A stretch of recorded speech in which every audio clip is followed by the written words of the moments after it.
I had been mopping the same stretch of marble floor for 11 minutes, not because it needed it, but because room 412 hadn't ordered breakfast in 3 days, and I couldn't make myself walk away from that hallway until I knew why. My name is Sofia Martinez. I was 29 years old, a housekeeping supervisor at the Ashford Grand, the kind of five-star hotel where the soap alone costs more than my hourly wage, and I had learned, over 6 years of quietly moving through its hallways, that the people with the most money were often the ones nobody actually looked at. Room 412 belonged to an elderly woman named Eleanor Whitmore, who had checked in 11 days earlier with 2 suitcases, a cane, and absolutely no visitors. The front desk logged her as a long-stay guest, family account. Nobody at that hotel, in 11 days, had asked her a single question that wasn't about turn-down service. I came to the Ashford Grand at 23, straight out of a community college hospitality program I'd paid for in installments, still owing money on textbooks 2 years after graduating. My mother had worked hotel housekeeping her whole adult life, in a much smaller property across town, and when she got me the interview here, she told me exactly one thing before I walked in: they will teach you to disappear. Learn it well, but don't let it change who you are when nobody's watching. I didn't fully understand what she meant until my 3rd year, when I realized I could walk through an entire wing of the hotel, past a dozen guests, and not one of them would remember my face afterward. There's a particular kind of loneliness in being that invisible for 8 hours a day, and an equally particular kind of clarity that comes with it. You see people exactly as they are, because nobody performs for the housekeeping staff. I noticed her the second day, when I came to refresh her room and found her sitting fully dressed at 10 in the morning, staring at an unopened room service tray from the night before. She apologized to me, in a $2,000 a night suite, for the tray still being there. I told her it was no trouble at all, and I meant it. Something about the way she held herself, dignified even while clearly exhausted, made me want to linger a little longer than my schedule allowed. By day 5, I'd learned her name properly, learned that she took her tea with just a little honey, no sugar, and that her hands shook too much most mornings to manage the heavy silver teapot the hotel insisted on using for room service. By day 9, I was quietly bringing her a lighter cup from the staff kitchen on my own break, because watching an 81-year-old woman struggle alone with hotel china felt like a small cruelty I could actually do something about. I started noticing other small things too, the kind of details that don't mean much on their own but add up. She never ordered from the spa menu, though the hotel's welcome packet for long-stay guests advertised a complimentary weekly massage. She kept the same 3 books on her nightstand for over a week, rereading passages rather than finishing them, and once, when I asked if she'd like me to bring anything from the gift shop downstairs, she hesitated so long before saying no thank you that I understood she simply didn't have anyone to bring things back for. I asked the front desk, carefully, casually, whether room 412 had any scheduled visitors on the books. They told me no, not once in 11 days, and that the account notes simply read, privacy requested, minimal staff contact preferred. I remember thinking that request and the reality of an old woman alone with an untouched breakfast tray didn't quite match up, but it wasn't my place to question a guest's file, so I let it go and just kept bringing the lighter teacup instead. There was one more detail I noticed and dismissed too quickly at the time. Every few days, a courier would deliver a thick manila envelope to the front desk addressed to room 412, always signed for personally rather than left with the mail, always opened and read alone with the door closed. I assumed it was legal correspondence, maybe estate paperwork, the kind of tedious business that fills an elderly person's quiet hours. I never once imagined it might be quarterly performance reports from 7 hotel properties, reviewed in private by the one person in the building with the authority to act on what they contained. Nobody told me to do any of this. It wasn't in my job description, and if I'm honest, I knew it wasn't strictly allowed. Housekeeping staff at the Ashford Grand were trained to be invisible, clean the room, don't engage, don't ask questions about the guest's life. But 6 years of moving unseen through other people's expensive, lonely lives had taught me that sometimes the smallest human moment is the only kindness a person gets in a day. And I had decided a long time ago that I would rather risk a talking to than walk past someone who needed it. The hook is only the beginning. Stay with me, because what happened 3 days later changed everything I thought I understood about who actually had power in that building. On the 11th day, I let myself into room 412 to change the linens and found Mrs. Whitmore on the floor beside the bed, conscious, but unable to get up, her cane just out of reach. She wasn't badly hurt, she'd simply lost her balance reaching for a book, but she'd been there, she told me later, for almost 20 minutes before I arrived, too proud to call the front desk and admit she'd fallen. Her voice, when she first spoke, was steadier than I expected for someone who'd just spent 20 minutes alone on a hotel floor, and it was that steadiness, more than anything, that told me this was a woman used to handling her own crises quietly, without an audience. I helped her up, got her settled in a chair, and made her a proper breakfast from the staff kitchen with my own hands, because room service, at that hour, would have taken 40 minutes. She clearly didn't have the strength to wait through. While I worked, she asked me questions I wasn't used to guests asking, not about the hotel, but about me. How long I'd worked there, whether I had children, what I'd wanted to be before I became a housekeeper, and whether this job was something I'd chosen or simply something that had chosen me first. I answered honestly, the way you do with someone who seems to actually want the real answer rather than the polite one, and told her about my son, about the associate's degree I still hadn't finished, about my mother's knees and the 22 years she'd given to a much smaller hotel across town. She listened to all of it with an attention I wasn't used to receiving from guests, nodding at the right places, asking 1 or 2 follow-up questions that made it clear she'd actually been listening rather than simply waiting for her turn to talk. I was sitting with her, helping her eat slowly, one small bite at a time because her hands were trembling too badly to manage the fork herself, when the door opened without a knock.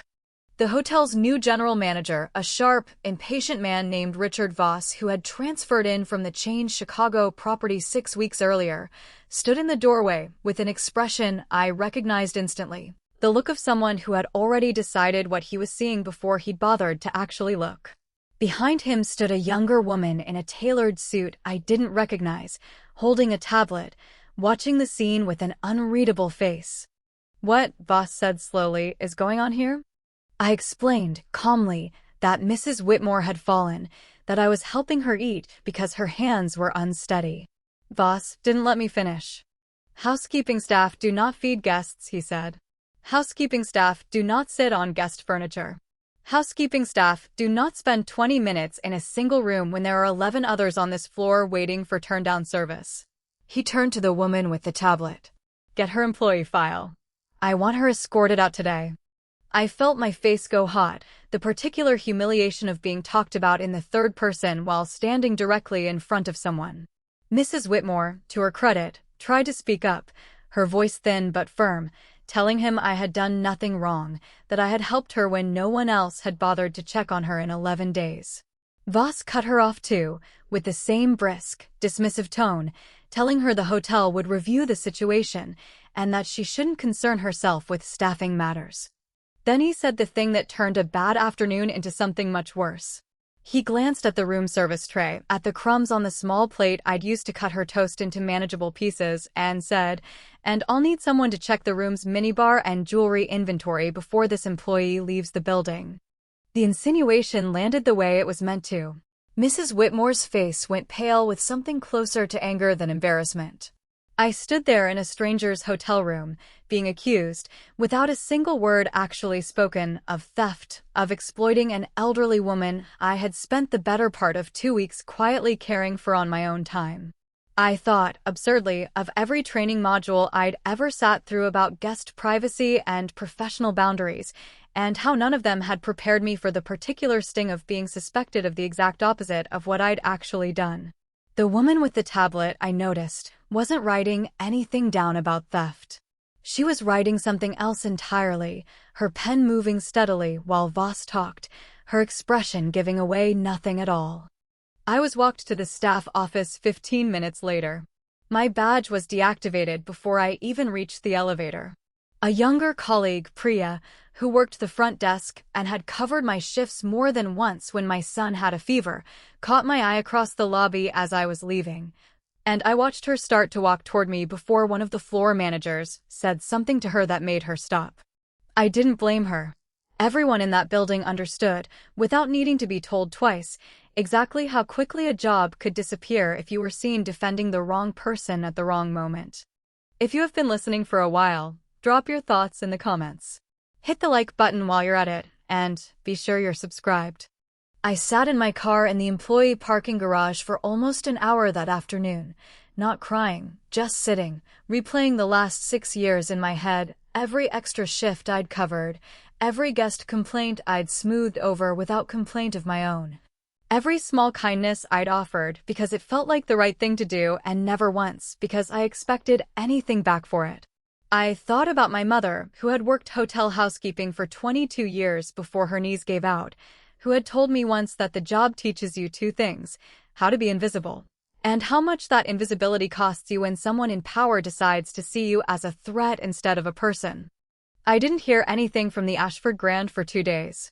I assumed that was the end of it, a termination letter in the mail, maybe a final paycheck, and a story I'd tell for years about the time I got fired for feeding an old woman her breakfast.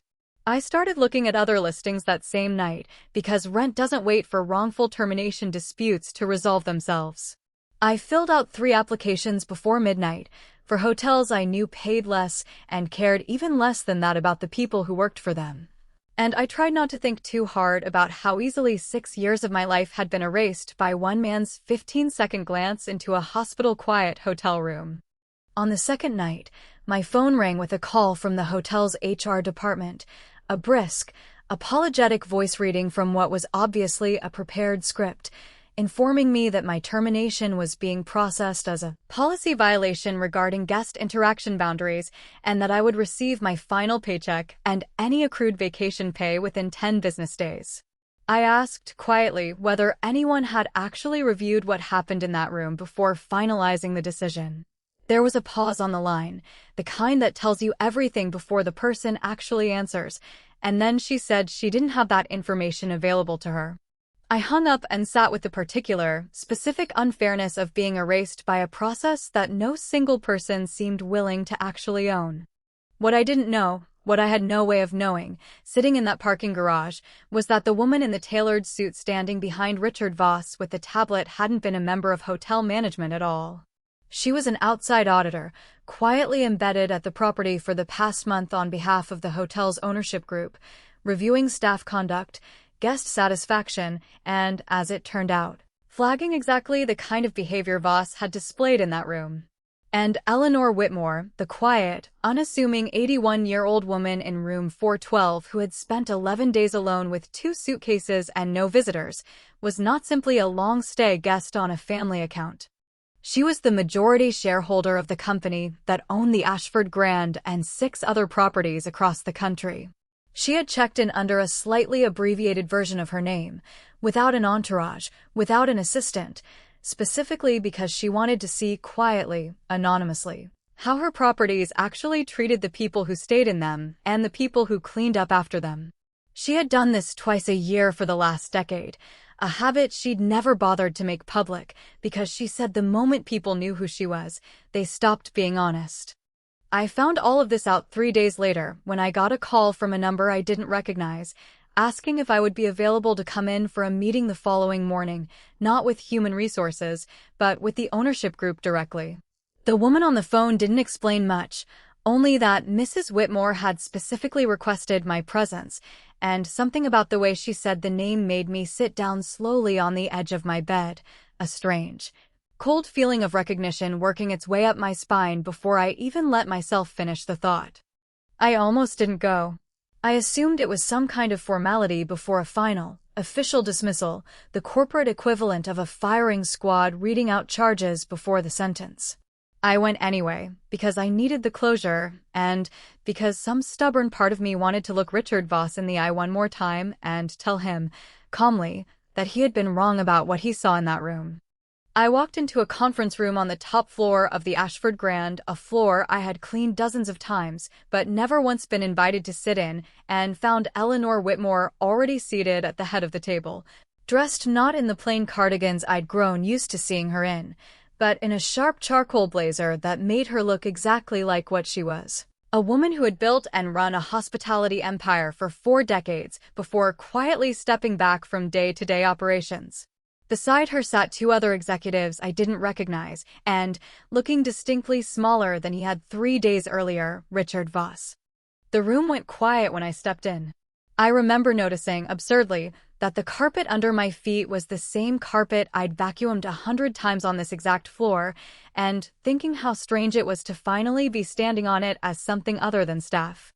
"Sophia," Mrs. Whitmore said, gesturing for me to sit, her voice carrying an authority I had genuinely never heard in it before. "I owe you an apology, and I intend to give you one properly, in front of the person responsible for what happened to you." She explained, plainly, exactly who she was.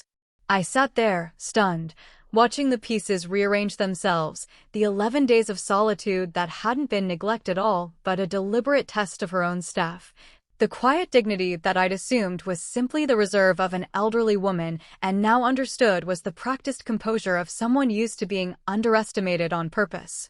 She told me she had built the company from a single roadside motel her late husband had inherited, that she had scrubbed those same rooms herself in the early years before there was money for staff, and that she had never once forgotten what it felt like to be the person nobody in a hotel actually saw. "I don't do these visits to catch people failing," she said.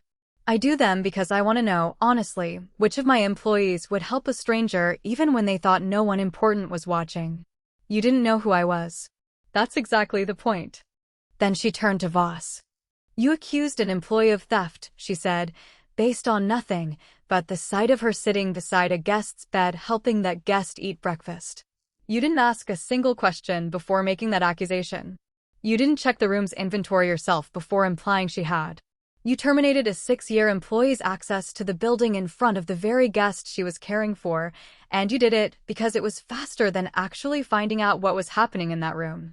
Voss started to explain himself, something about protocol, about liability, about housekeeping boundaries existing for a reason, but Mrs. Whitmore raised one hand, and he stopped mid-sentence, the way people do when they finally understand exactly how much power is sitting across the table from them.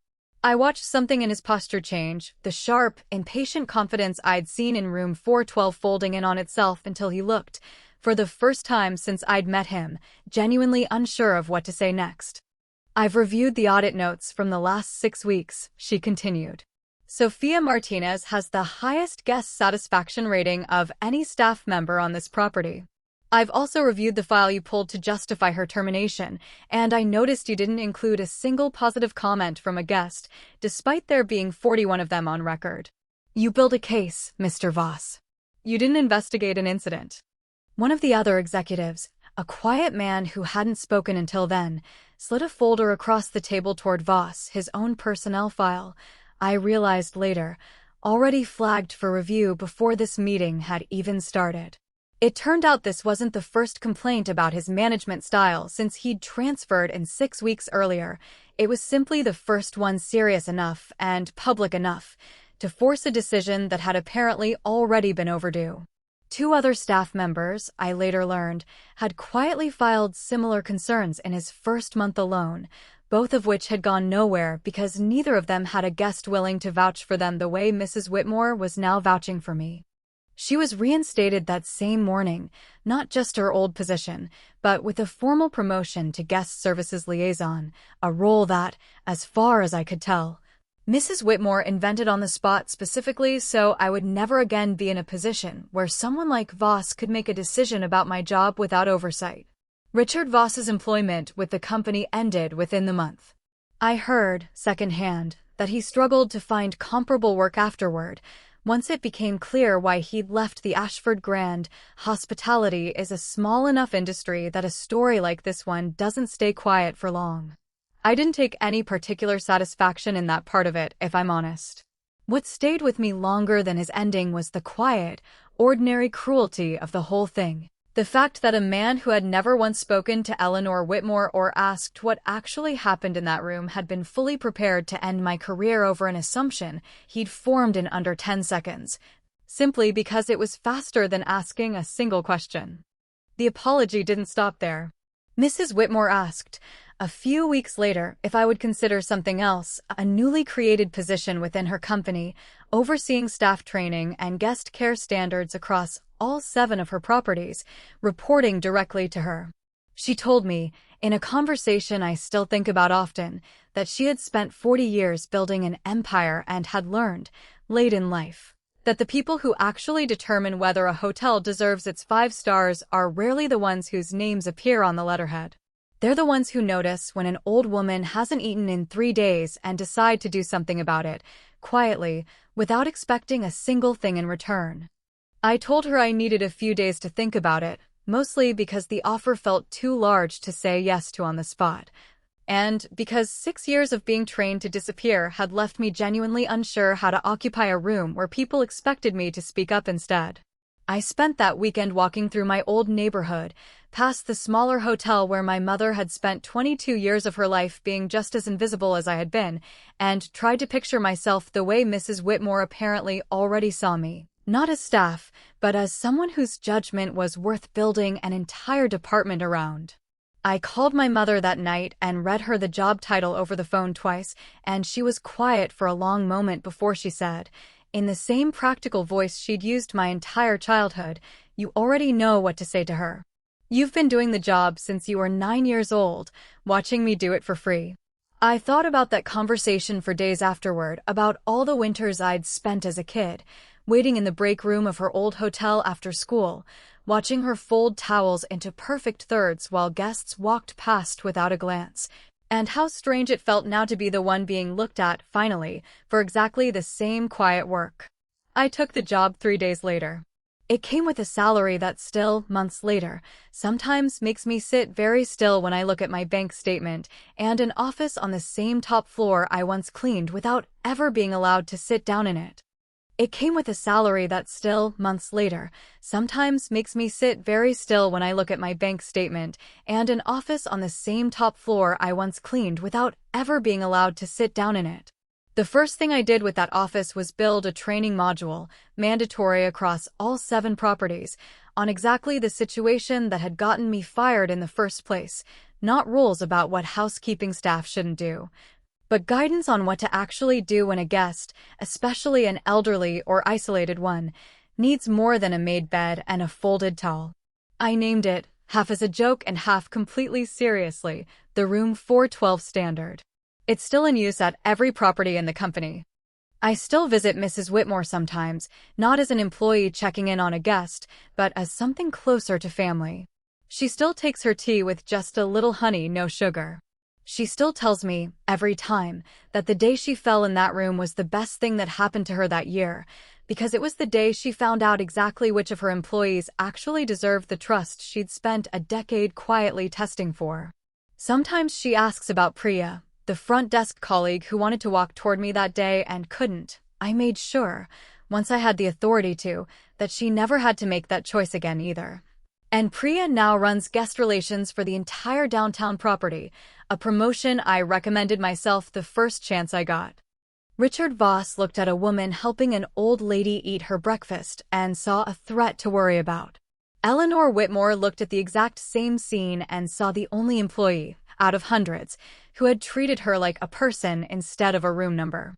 I've thought a lot, since then, about how differently those 2 people saw the same 11 minutes and about how much of a person's character shows up not in the big, dramatic decisions, but in the small ones nobody was ever supposed to be watching.